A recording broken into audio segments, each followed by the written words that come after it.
look at another knee on belly escape.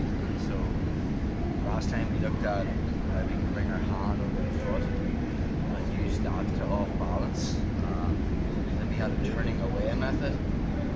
If the grip was, we switched from this grip, okay, then we were using this control here, which usually most people are going for the arm bar for that, using the turning away method for that. But probably the more common grip, especially when they're making the transition from side control to knee on belly, it usually will be the cross grip and this. And usually they would go for that maybe straight from the pass, or maybe they're just not getting anything from side control and they're trying to set something else up. So we're going to look at the preliminary escape using the turning in method before they get the knee on the belly, and you can also use it after they get the knee on the belly. So from this position, my goal is make the grip on the belt, make the grip on the collar, just like doing a press up, and I'm going to jump into the knee on belly position. Again, we talked about last time, I want my instep tight to cards inside hip, my knees across the belt line. I don't want my foot too close to his head, or that's going to mess with my base, so I'm kind of keeping it back a little bit. The other thing I'm thinking about is posture. I want my back straight when I'm playing knee on belly, so I can put a lot of pressure on the person, okay? So, let's look at cards going to move from side control into the knee on belly position. We can use this turning in method, the underhook method, to shut this down. So the minute he makes his grips, as he moves up, I'm already turning into him. And again, my left hand, just like the underhook, is reaching across.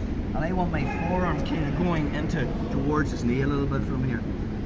Okay. I want to be in my side, Carl wants to keep me on my back. The biggest mistake people make from this position is now they want to come to their knees. The problem is when I build a base, don't even worry about that, bro. If I build a base from my shoulder to my elbow and I try to come on my knees, even slip me on my knees, Kjars is putting a ton of weight onto me. Even from there, and I get onto my knees, he's still pressurizing me back. So the detail is we hip escape away and go belly down, so we can't put weight on me. Then we come to our knees. And when you put this into your game, this is going to make things a lot easier. Just say, Carl, this is side control. He makes his initial grips. As he jumps to knee on belly, before the knee even goes to my belly, my left hand is reaching across. So I want kind of my form across the back of his knee from here. Now again, I'm not going to my knees from there. I'm going to shrimp out, so I'm facing Carl and I'm belly down. Now that hand switches to the ankle and my shoulder just drops in behind the knee. Now I'm coming to my knees. I can easily build the base. I come up onto my elbows and I bring my knees towards my elbow. I'm just trying to put them there. So again, I'm in side control. I've read the movement. The minute it's actually the minute he makes these grips, you know he's going to knee on belly. I'm moving that way. Again, before he puts his pry bar on me, this hand is pushing on the elbow. As he goes to knee on belly, just push so I can turn into him. The second I turn into him, I'm on my side. Now I'm not going to my knees, too much weight and pressure. So from there, I just hip escape out and go belly down. This hand reaches to the ankle. My head's here, I don't even need that leg. Just pretty much. That's our preliminary escape. We're going to do the same escape if Carl actually does get me on belly. Jumps the knee on belly. The problem is now he's solidified the position. It's this pry bar. The goal of this grip is to put me flat on my back. I try to turn towards him with the underhook, just running into this. So I put my hand on the side of my head and run my arm back. Okay. I'm combing my hair, which I do every morning. Okay, from there, I stretch it out. 20 years ago I did.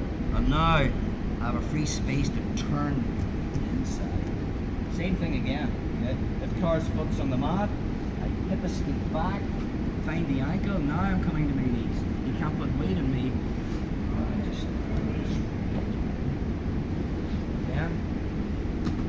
So it's the same move, only now Carl has that tri-bar movement here on me, which is uncomfortable. Hand just goes on the side of my head.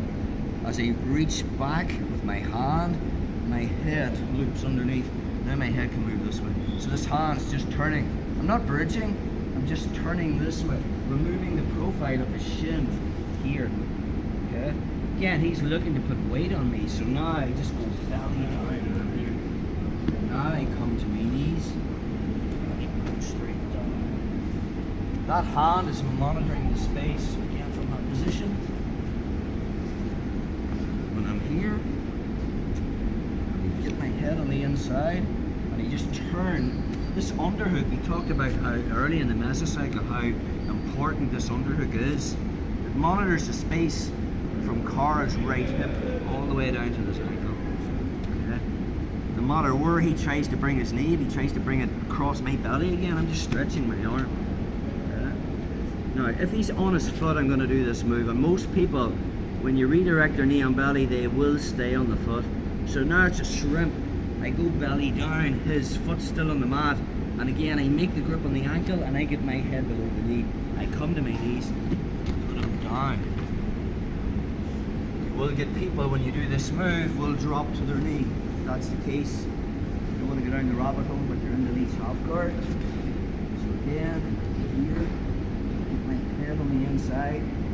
If I reach with my underhook and Carl's knee dropped to the mat, right elbow keeps in place.